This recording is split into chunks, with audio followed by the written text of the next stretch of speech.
The way that I was originally taught how to make this was just taking the scraps of the puff pastry and tossing it in a bowl with sugar and then rolling it out, right? And it was a good use for the scraps of puff.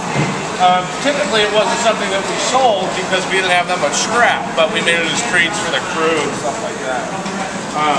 Come out with a little nicer product if you're using the roll-in puff instead of just scrap. Now I'm going to roll this out, and instead of using flour on my bench as the release, what I'm going to use is Superfine. Right? And this is what's going to give the palm leaves its typical sort of caramel flavor and crunch, is the caramelization of the sugar that we're rolling into the dough. Okay? So, lots of back and forth, not much pressure down. Really want to maintain my rectangle.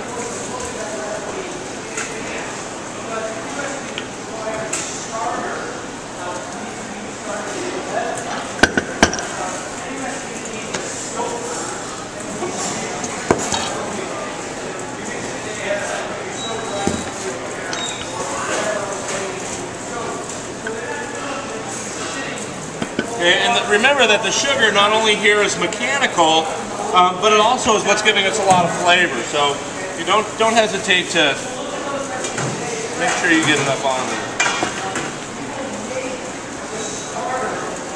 Okay, so now my dough is beginning to spring back.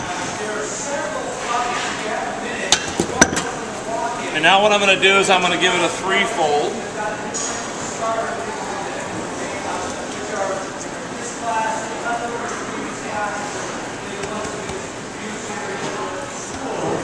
And it's really important in the palm leaves that I really make sure that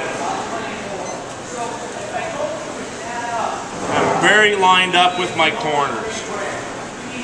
Okay, I really want everything, these angles to be perpendicular. I need nice right angles.